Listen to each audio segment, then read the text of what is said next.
Systematic investment plan, fixed deposit, public provident fund.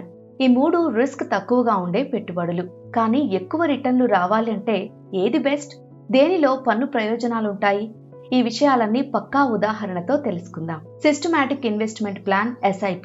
Mutual funds లో నెలకు 10,000 రూపాయల చొప్పున సిప్ చేస్తే 10 ఏళ్లలో మీ మొత్తం పెట్టుబడి 12 లక్షల రూపాయలు అవుతుంది.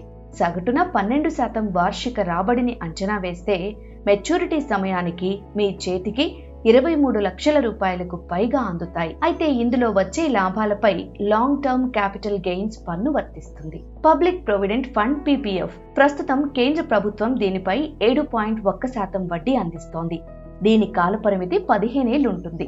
ఒకవేళ నెలకు 10,000 చొప్పున 15 ఏళ్ల పాటు పెట్టుబడి పెడితే మీరు ఇన్వెస్ట్ చేసే మొత్తం 18 లక్షల రూపాయలు. మెచ్యూరిటీ తర్వాత వడ్డీతో కలిపి 32,54,000 రూపాయలు వస్తాయి. PPFలో సెక్షన్ 80C కింద పన్ను మినహాయింపు ఉంటుంది.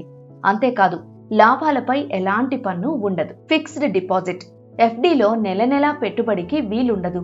ఇందులో 10 ఏళ్ల కాలానికి ఒకేసారి పెట్టుబడి పెట్టొచ్చు. ప్రస్తుతం బ్యాంకులు FDలపై సగటున 7% వడ్డీని ఆఫర్ చేస్తున్నాయి. సిప్లో పెట్టే మొత్తం పెట్టుబడి 12 లక్షల రూపాయలను ఒకేసారి FD చేస్తే కాంపౌండింగ్ ఇంట్రెస్ట్తో 10 ఏళ్ల తరువాత ఆ మొత్తం 24 లక్షల రూపాయలు పైనే అవుతుంది. అయితే FD ద్వారా వచ్చే వడ్డీ ఆదాయం మీ ట్యాక్స్ లా ప్రకారం పన్ను పరిధిలోకి వస్తుంది.